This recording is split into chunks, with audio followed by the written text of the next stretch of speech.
Problem with Assets of War in Elden Ring PvP. I guess we need to go back to Dark Souls 3 since it was the game that introduced most of Assets of War that exist in Elden Ring. In Dark Souls 3, some of their weapon art was unique to the class of weapons. Some stretch swords and some great swords have stance weapon art. Daggers has quick stab and many more. And of course, unique weapons has unique weapon arts.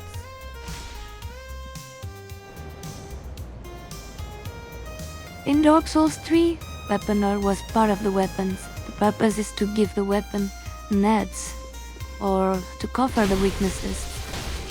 For example, for Claymore, it's usually a bad idea to light attack after a hit's done, because it will end in a trade where both you and the opponent stagger, or you get backstab fish, or you lose the trade.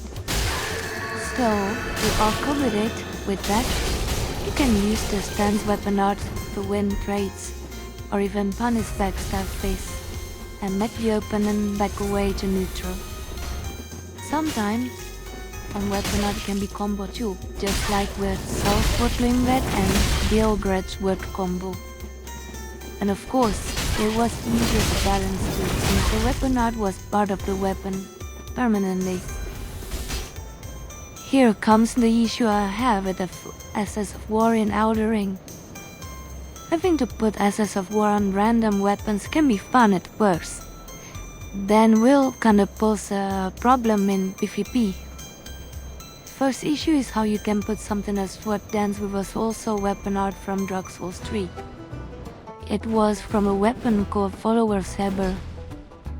Sword Dance being put into a weapon that already has a lot of range is just very nasty. Nagakiba and some harbors or other weapon can have this as a war thing.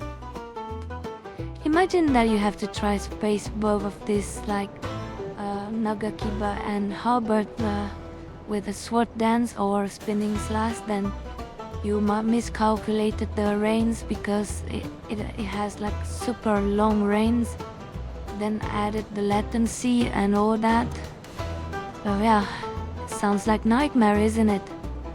Also, the weapon art clearly was meant for a cursed word, or even weapons like Orumi or other whips, where you could put Endure or Perseverance. A weapon art that could have been exclusively for fist weapons or a mace. Problem with Orumi having Endure is that the weapon who plays pure melee will have a hard time trying to aggressing a Orumi user.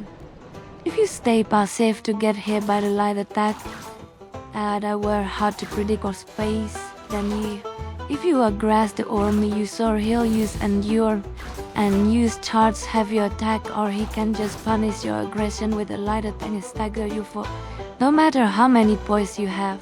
Then we have a Ass of War spammers, so this type of people wouldn't care less to use normal light attack or heavy attack because they're not rewarding.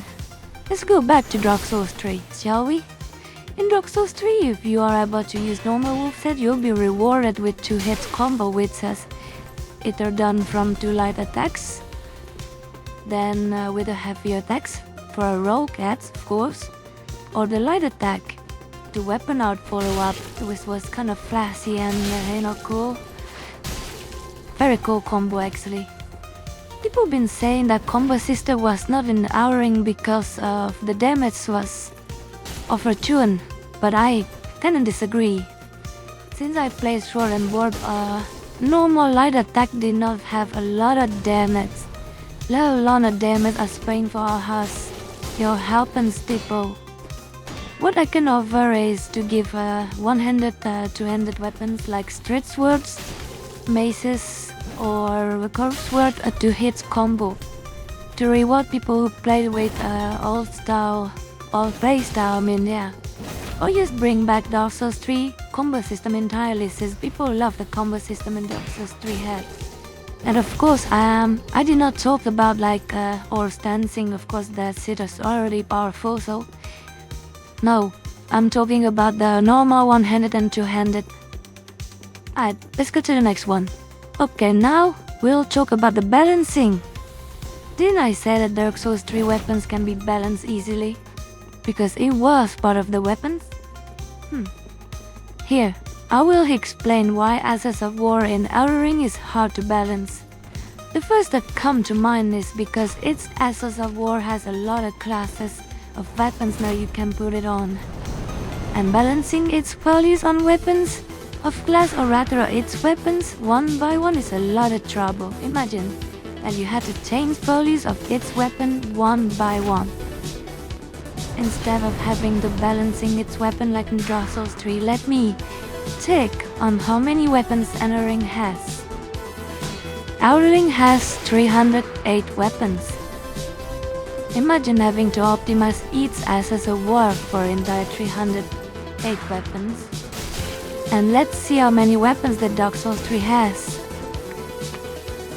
Dark Souls 3 approximately has around 196 weapons with their own weapon arts on their individual weapons. And Dark Souls 3 patches was complete after the release of Ring City DLC. Meanwhile, Elden Ring Ashes of War is still offered to them after 2 years of patches. My guess is that they have a hard time trying to balance it, and DLC weapons will bring them more trouble to balance things out. I have a sliver of hope that they do patches after a DLC release, but I am leaning towards the part where they just gotta drop the Ashes of War balancing entire like in 1.10 did, and only fix PvE stuff. But who knows, maybe I am wrong on this one. Alright, I will wrap this video for now. Thanks for watching, and of course subscribe and check this other video, and may the flames guide your way.